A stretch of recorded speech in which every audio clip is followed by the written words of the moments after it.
This is a real event. On the morning of June 30th, 1908, in a remote, desolate corner of Siberia, the sky was torn asunder. A pillar of blue-white light, brighter than the sun, descended from the heavens, followed by a wave of heat so intense it set the fur of reindeer ablaze and scorched the skin of men dozens of kilometers away. Moments later, a sound erupted that defied description, a deafening, rolling thunder that circled the globe twice. The earth itself shuddered, knocking people off their feet over 600 kilometers from the epicenter. For a few terrifying minutes, it seemed as if the world was ending. But when the dust settled and the unnatural silence returned, the greatest mystery was not what had happened, but what had not. There was no crater. There was no discernible object. There was only devastation on an unimaginable scale and a century of lies, speculation, and a silence more terrifying than any explosion. The location was the Podkamenia Tunguska River Basin, a vast and sparsely populated expanse of taiga forest in what is now Krasnoyarsk Krai, Russia. The indigenous Evenki people, nomadic reindeer herders who were the primary witnesses, had no framework for what they had seen. They spoke of the sky splitting in two, of a great fire that covered everything.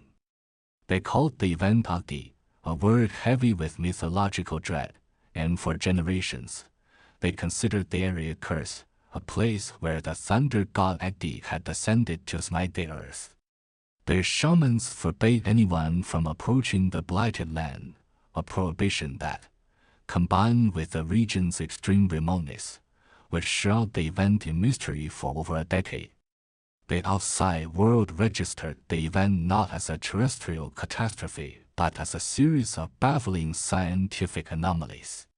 Seismic stations across Eurasia recorded a powerful earthquake originating from the Tunguska region, registering 5.0 on the Richter scale. In London, barometric instruments detected a sudden, anomalous spike in atmospheric pressure, a shockwave that had traveled thousands of miles. For several nights following the event, the skies over Europe and Asia glowed with an eerie luminescence. From London to Belgium, people could read newspapers outdoors at midnight by the strange, silvery light. The phenomenon was so pronounced that the Smithsonian Astrophysical Observatory and the Mount Wilson Observatory in the United States noted a decrease in atmospheric transparency that lasted for months. The world knew something extraordinary had occurred, but without a point of origin, without a single report from the epicenter. It was a ghost in the machine, a planetary shudder without a cause. The truth of what lay at the heart of the Siberian wilderness would have to wait. The Russian Empire was a lumbering, chaotic beast on the verge of collapse. The Tsar's bureaucracy was ill-equipped to investigate a strange light in a far-flung forest. Soon, the world would be consumed by the fires of the Great War, followed by the Russian Revolution and the brutal subsequent Civil War. The story of Tunguska was buried, a footnote in scientific journals, a forgotten tremor. It would not be until 1921 that the mystery was resurrected. The man who would dedicate his life, and ultimately lose it, to the puzzle was a Russian mineralogist named Leonid Kulik. Working for the new Soviet Academy of Sciences, he stumbled upon old newspaper clippings and scientific reports describing the 1908 event. Intrigued by the possibility of recovering a massive iron meteorite, a prize that would be both scientifically and economically valuable to the fledgling Soviet state, Kulik began a relentless campaign for an expedition. It took him years of lobbying, but in 1927, he finally led the team into the Forbidden Zone. The journey was an ordeal. After a grueling trip on the Trans-Siberian Railway, Kulik and his men traveled by horse, by boat, and finally on foot for hundreds of kilometers through boggy, mosquito-infested taiga. They were guided by local Evenki hunters who did so with extreme reluctance, their minds filled with tales of sickness, mutated animals, and the wrath of Agni. As they neared the epicenter, the landscape began to change. They found trees, miles from their destination, that were still standing but strangely scorched on one side, the side facing the direction of the blast. Then, they crested a ridge and saw it. The side that would haunt scientific inquiry for the next 100 years. Kulik had expected to find a colossal impact crater, a gaping wound in the earth commensurate with the power of the explosion, which was later estimated to be 1,000 times more powerful than the atomic bomb dropped on Hiroshima. He expected a mountain of extraterrestrial iron. What he found was something far stranger and far more unsettling. Before him lay a vast, eerie graveyard of trees. Over an area of 2,150 square kilometers, an area larger than modern-day Tokyo, some 80 million trees had been flattened. They lay in a radial pattern, their massive trunks snapped like matchsticks, all pointing away from a central point. It was a perfect, silent testament to a phenomenal shockwave. But at the very center, the place they called the telegraph pole forest, a small group of trees remained bizarrely upright, though they were stripped of all their branches and bark, standing like scorched, skeletal sentinels. This indicated the blast had come from directly above, pressing straight down before expanding outwards. Kulik and his team scoured the area. They searched for weeks, then months, through several expeditions that stretched into the 1930s. They dug, they drained bogs. They analyzed soil, they found no crater. Not a large one, not a small one. Not a single fragment of a meteorite of any significant size was ever recovered. The object that had obliterated a forest the size of a major city had vanished without a trace. It was as if a ghost had passed through, leaving only destruction in its wake. The heart of the mystery was not an object, but an absence. The official reports from Kulik's expeditions confirmed the scale of the devastation and the baffling lack of an impactor. They took soil and peat samples, which, when analyzed decades later, would reveal microscopic silicate and magnetite spherules with high concentrations of nickel and iridium, elements common in extraterrestrial objects. This was the first concrete clue. Something from space had indeed been involved. But the clue only deepened the puzzle. If a stony asteroid or iron meteorite had entered the atmosphere, even if it had exploded in the air, it should have rained debris over the landscape. Yet, nothing was found. The Tunguska event became a perfect cosmic crime. As the years passed and the physical evidence remained stubbornly elusive, speculation began to fill the void. The theories range from the scientifically plausible to the wildly imaginative, each attempting to explain the impossible trinity of the Tunguska event: a colossal explosion, no impact crater, and no recoverable debris. The most widely accepted scientific theory, the one found in textbooks and sober documentaries, is that of an airburst. The hypothesis posits that a small asteroid or, more likely, a comet entered the Earth's atmosphere at a shallow angle. Comets are essentially dirty snowballs, loose conglomerations of ice, dust, and rock. As this object, estimated to be between 60 and 190 meters in diameter, blazed through the atmosphere at hypersonic speed, the immense pressure and friction caused it to superheat, destabilize, and detonate in a massive explosion between 5 and 10 kilometers above the ground. Such an airburst would explain the lack of a crater, as the object would have completely vaporized before hitting the Earth. The downward force of the blast would account for the telegraph pole trees at the epicenter, and the subsequent shockwave would flatten the surrounding forest in the observed radial pattern. The microscopic spherules found by Kulik and later expeditions are presented as the vaporized remains of the object scattered across the taiga. This theory is neat, logical, and fits much of the physical evidence. But it is not perfect. The Tunguska specter is not so easily exorcised. If a comet, rich in water and other volatile compounds, had exploded, it should have deposited a significant amount of these materials, such as iridium and specifically water with a different isotopic ratio than terrestrial water, into the soil and ice layers. Extensive analysis of peat bogs and ice cores from the region and even from Antarctica, which should have captured atmospheric fallout from 1908, has failed to find the expected chemical signature. The amount of iridium found is far lower than what would be expected from a body of that size. Furthermore, some of the initial eyewitness accounts, particularly those of the eventee people, are difficult to reconcile with a simple, straight-line descent of a comet.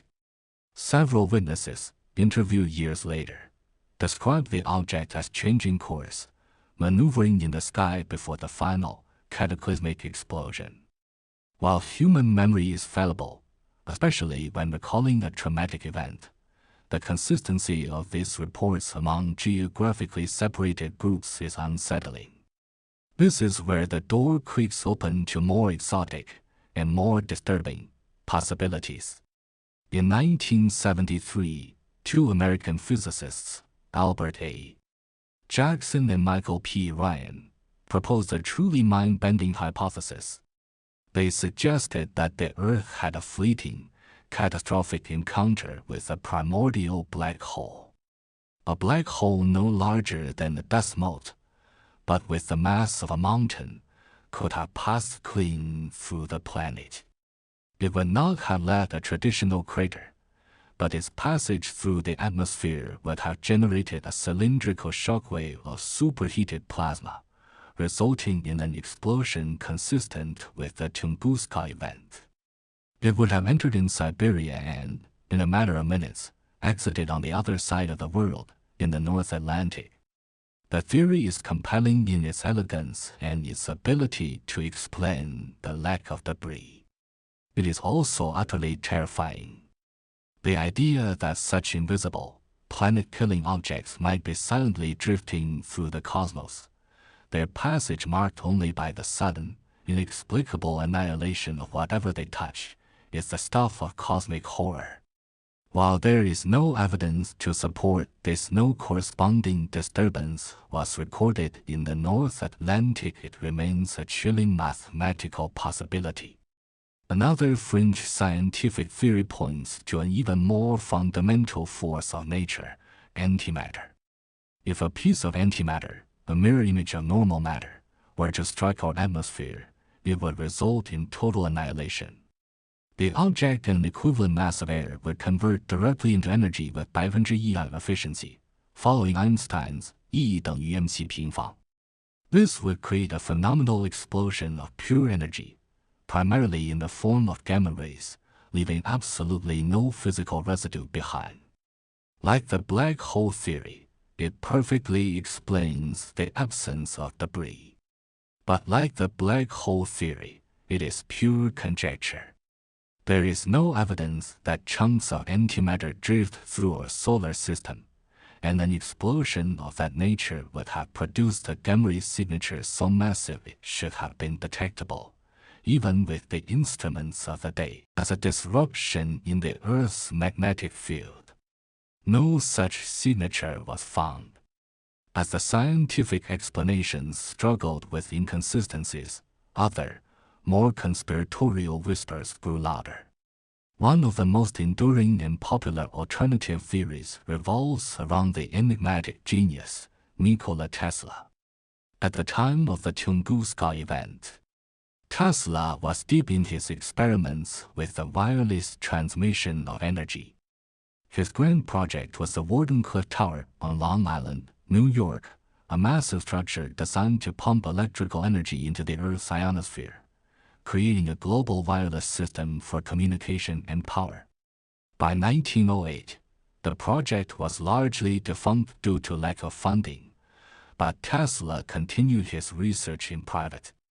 Proponents of the Tesla ray theory suggest that on the morning of June 30th, Tesla, in a test of his powerful and poorly understood technology, fired a massive burst of energy from his lab, whether intentionally or accidentally, aimed at a remote part of the globe. The target, they speculate, was intended to be the North Pole, a demonstration for Commander Robert Peary's expedition. A slight miscalculation, a fluctuation in the Earth's magnetic field, and the beam could have overshot its target, unleashing its fury on the desolate Siberian taiga instead. The theory is fueled by tantalizing, though unverified, fragments.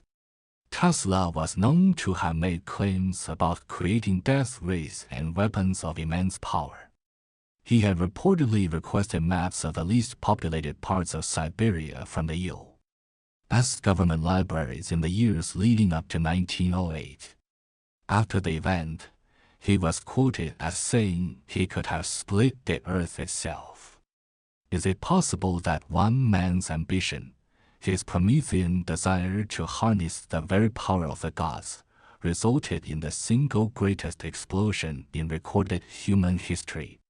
There is no direct evidence, no confession, no blueprint. There is only the shadow of a brilliant, secret man and an event that defies conventional explanation. The idea that the Tunguska blast was not a random act of nature, but a man-made catastrophe adds a layer of profound horror to the mystery. If man could be responsible, then why not something else? The final, and for many the most captivating, theory is that the Tunguska object was not a natural phenomenon at all. It was a machine, an alien spacecraft. This hypothesis takes the strange eyewitness accounts of the object maneuvering and places them at the forefront. A simple rock does not change direction. A vessel, however, does. According to this theory, an extraterrestrial craft suffered a catastrophic malfunction while entering Earth's atmosphere. The explosion was the result of its power source, perhaps an antimatter reactor or some other form of technology beyond our comprehension, overloading and detonating. This would neatly explain the immense energy release, the lack of a conventional impactor, and the high-altitude nature of the blast. A more elaborate version of this theory suggests the explosion was not an accident.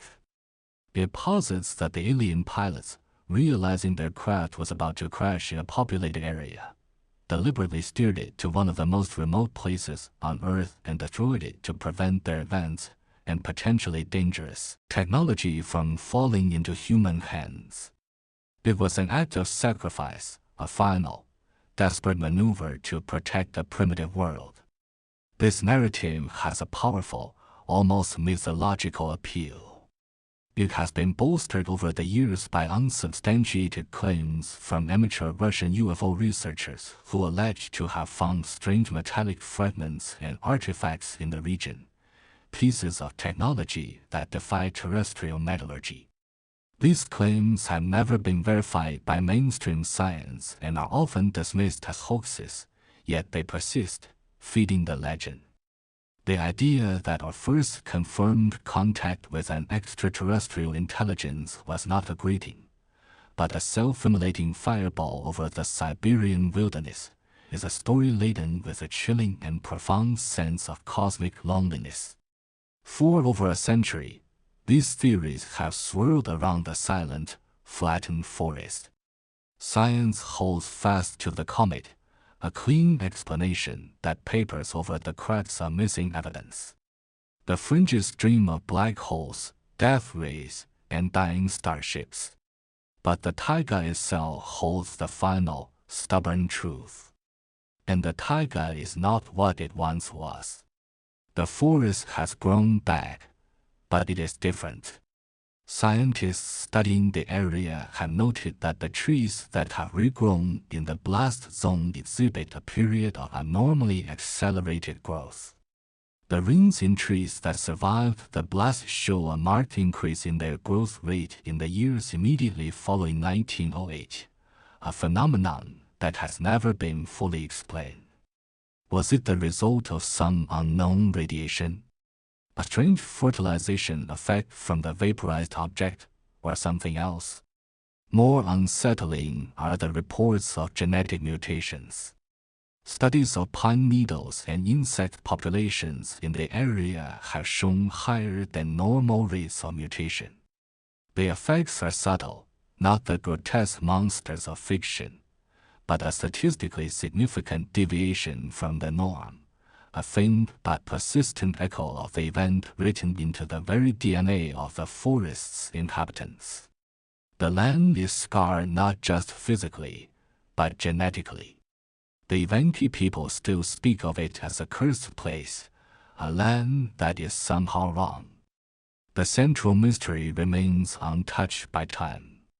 What was the object that shone brighter than the sun?